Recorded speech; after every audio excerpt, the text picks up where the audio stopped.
Alok Pandey the GS cricket channel में स्वागत है दोस्तों। आज का टॉपिक है LAC एंड LOC। मैं जानता हूं कि ये टॉपिक LOC और LAC मेरे ज़्यादातर व्यूअर को पता होगा, पर LOC और LAC के माध्यम से LAC में जो घटनाक्रम चल रहा है उसको मैं समझाने का प्रयास करूंगा। दोस्तों, अगर ये चैनल आपको पसंद आए लाइक करें, सब्सक्राइब करें और शेयर भी करें। दोस्तों, भारत और चीन के मध्य जो वर्तमान नियंत्रण की स्थिति है 1962 के बाद जो नियंत्रण रेखा है वो LAC line of actual control कहलाती है। भारत और चीन के मध्य, भारत और पाकिस्तान के मध्य जो कंट्रोल की स्थिति है दोनों सेनाओं की, दोनों देशों की, वह LOC लाइन ऑफ कंट्रोल कहलाती है। LOC तो हमेशा ही हॉट रहा है। भारत और पाकिस्तान के मध्य हमेशा ही गोलाबारी चलती रहती है, कल तक चली है, कल भी चली है। तो LOC तो हमेशा ही एक विवादित मुद्दा या बॉर्डर हॉट रहा है। युद्ध की स्थिति प्रत्यक्ष और अप्रत्यक्ष वार चलता रहा है भारत में। लेकिन 1962 के बाद कल एक पहली स्थिति बनी है 1962 के बाद कि भारत और चीन के मध्य LAC पर गोली चली है। तो दोस्तों, आज का जो वीडियो बनाने का मेरा मेन उद्देश्य था LAC पर उस बात का विश्लेषण करना था जिसमें भारत और चीन की तरफ से गोली चली है। ये क्या संकेत करता है, इसका गहरा विश्लेषण करते हैं जो IAS, PCS, PCSJ, APO, CLAT और एक सामान्य भारतीय उस पर क्या सोचता है, उसे या उसके लिए क्या चिंतन होना चाहिए सही, इस बात का क्या नज़रिया निकलता है, वो मैं बताने का प्रयास करता हूँ। दोस्तों, LAC पर 1962 के बाद लगभग 45 साल बाद फायर हुआ। फायर दोनों तरफ से हुआ। हाँ, ये फायर हवा में हुआ, लेकिन फायर का संकेत है। दोस्तों, अब इस फायर के संकेत को समझते हैं। दोस्तों, 1962 के बाद भारत जब युद्ध में हारा और 1967 में भारत ने चीन को हराया, फिर भी भारत की सरकारों ने कहीं न कहीं पर इस बात का दबाव बनाए रखा, या वो स्वयं दबाव में थी कि चीन से हमें दब कर रहना है, चीन हमसे ज़्यादा ताकतवर है और वो हमें हरा सकता है। इसीलिए चीन जब जब बाउंड्रीज में आक्रमण करता था या यूं कहें अतिक्रमण करता था, भारत सरकारें, पूर्व की भारत सरकारें रक्षात्मक हो जाती थी, या यूं कहें कि भारत रक्षात्मक हो जाता था। लेकिन गलवान घाटी और डोकलाम विवाद जो पिछले वर्ष हुआ था, डोकलाम में भारत ने पहली बार, या भारत सरकार ने पहली बार अपना स्टैंड बदला और चीन से कहा कि अब आपकी अतिक्रमण की स्थिति को स्वीकार नहीं किया जाएगा। लेकिन क्योंकि चीन पिछले 50 सालों से वो इस बात के लिए आदी था कि भारत को हम जिस तरह से चाहें उस तरह से मोल्ड कर सकते हैं। दोस्तों, इसी का परिणाम था कि चीन ने गलवान घाटी पर दोबारा आक्रमण किया, या गलवान घाटी पर दोबारा उन जगहों पर कब्जा किया जहां नो मैंस लैंड था। बॉर्डर पर ना वो भारत का बॉर्डर था ना चीन का बॉर्डर था। माना जाता था कि ये जो कॉमन एरिया है, दोनों लोग वहाँ पर, दोनों देशों की सेनाएं पेट्रोलिंग करती थी और वापस लौट जाती थी। इस बार चीन ने क्या, पेट्रोलिंग करने के लिए सेनाएं आई और गलवान में रुक गई, और इससे चीज़ें जो है फिर से सकारात्मक होने की जगह पर नकारात्मक रूप से आगे बढ़ती हैं। लेकिन भारत ने प्रतिकार करना शुरू कर दिया और उसने कहा कि अब वो स्थिति नहीं चलेगी जो 1962 से आप चलाते रहें।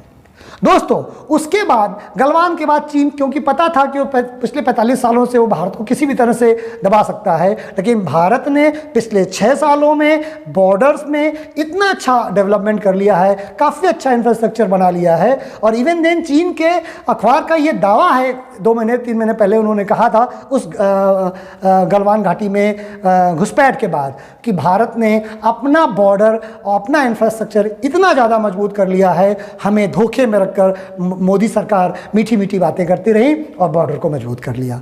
ये चीन के सरकार का दावा है, और पहली बार ऐसा है कि मैं चीन की सरकार के दावे का समर्थन करता हूं।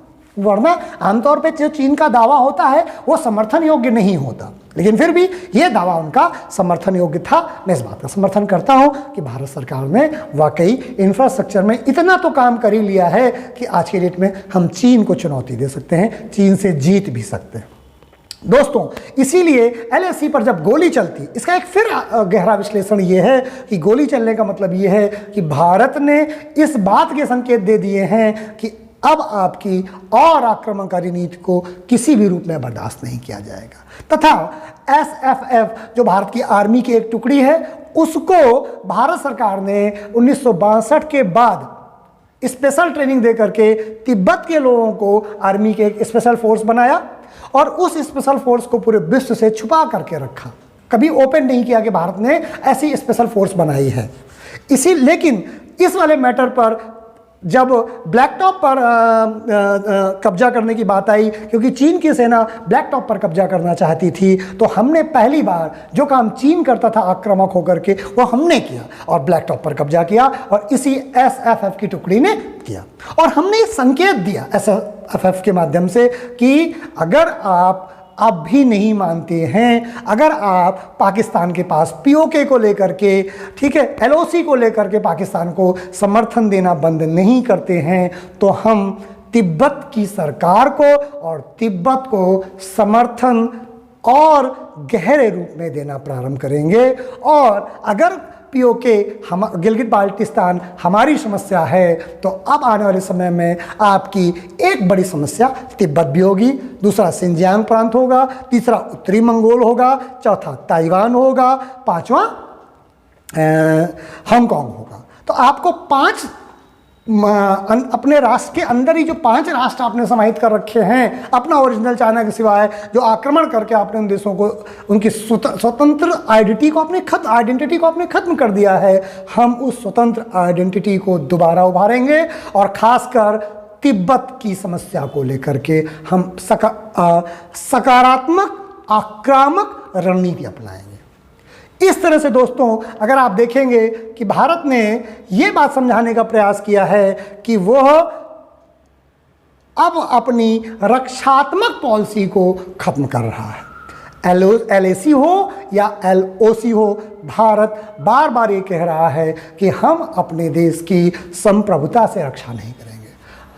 दोस्तों, मैं हमेशा अपने स्टूडेंट को बताता हूं कि सरकार के 3 काम होते हैं मेजर, बाकी सारे काम समाजवाद आदि विचारधारा या डेमोक्रेटिक विचारधारा के साथ आता है, लेकिन सरकार लोकतंत्रात्मक हो या राजतंत्रात्मक हो, सरकारों के 3 प्रमुख कार्य हैं। Number 1 law and order maintain करना, नंबर 2 देश की बाउंड्रीज की सिक्योरिटी करना और नंबर 3 टैक्स वसूलना। इनको क्रम आगे पीछे कर सकते हैं कि देश की बाउंड्रीज की सुरक्षा करना पहला काम है, दूसरा काम लॉ ऑर्डर मेंटेन करना है और एडमिनिस्ट्रेशन को चलाने के लिए टैक्स वसूलना है। तो भारत सरकार इस बात के लिए दृढ़ प्रतिज्ञ है कि सरकार के जो मूल कार्य होते हैं उस मूल कार्य में वो कोई भी कोताही नहीं छोड़ेगी और देश की संप्रभुता से समझौता नहीं करेगी।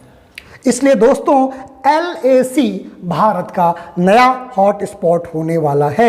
LOC धीरे धीरे अपने आप ही शांत हो जाएगा कुछ समय बाद। अभी पाकिस्तान तो उछलेगा ही, चीन क्योंकि उसका माई बाप है, उसका आका है, वो अगर चीन के साथ भारत युद्ध करता है, भारत आक्रामक हो जाता है, तो आने वाले समय में LOC शांत हो जाएगी और हमें चीन के साथ जो लगी LAC है लगभग 4000 किलोमीटर की, 3840 किलोमीटर या 3800 किलोमीटर के आसपास की जो बाउंड्री है, हमें पूरी बाउंड्री पर ध्यान रखना होगा और चीन के विखंडीकरण की शुरुआत हमें करना होगा। हमें विश्व में ये बताना होगा कि भारत के साथ रहने में आपको फ़ायदा है इन कंपैरिजन टू चाइना। तो दोस्तों, इसीलिए आज हमने टॉपिक रखा था LAC और LOC का, जिसके माध्यम से हम LAC और LOC की वर्तमान परिस्थिति पर हम चिंतन कर सकें और मैंने अपने ज्ञान के आधार पर थोड़े से एक छोटी वीडियो में आपको एक बेहतर एनालिसिस बताने का प्रयास किया है। दोस्तों, नेक्स्ट वीडियो तक के लिए जय हिंद।